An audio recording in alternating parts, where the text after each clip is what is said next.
zonin Qenis. Edi Rama kërkoi ministrave dhe strukturave socialiste më shumë prani pranë qytetarëve, ndërsa pranoi se protesta në Tiranë e ka sfiduar qeverisjen dhe se përgjigjja duhet të jetë një performancë më e mirë.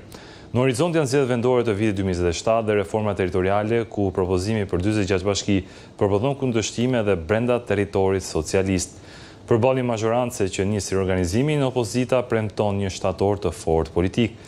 Çfarë tregoi Përgateci për strategjinë e Ramës dhe si pritet të përgjigjet opozita? Për këto zhvillime diskutojmë në studio me analistin Gedian Gaba, zoti Gaba kënaqësi që jeni pjesë A dy Puls për ta vijuar disi bisedën edhe me atë se çfarë tha zoti Berisha pak më parë që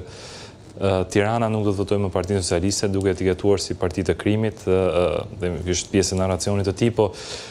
si e gjykoni ju organizimin e opozitës në një, më themi, proces gati elektoral për vendoret e vitit 2027, të cilat nëse i marrin numerikisht janë diku rreth 8 muaj larg, jo më shumë 9 muaj larg. Data më e largët është 9 maj 2027. Pyetja pas përgjigjes zotit Berisha nuk do votojnë në Partinë Socialiste, atëherë që do votojnë përsa kohë nuk ka nisur dhe është me vonesë një proces dhe është i detyrueshëm duke pas parasysh vështirësinë në cilën ndodhet Partia Socialiste në Tiranë, jo vetëm për shkak të izolimit të zotit Veliaj, por për faktin që zonja Manastilu nuk ka rezultuar performuese në sondazhet e tyre të brendshme dhe një zoti Mbraçej që ndonse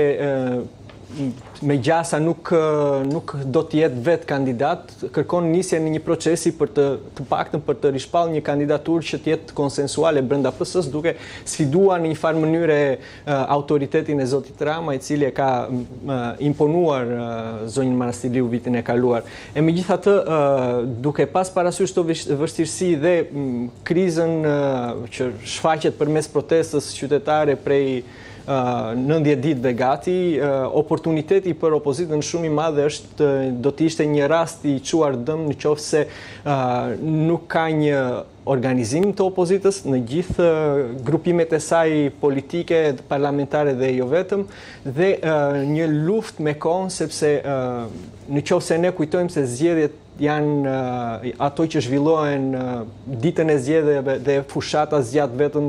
procesi në cilën KQZ-ja shpall nisjen dhe mbylljen, atëherë do të ishim naiv. Procesi zgjedhor kërkon një punë intensive, një organizim territorial dhe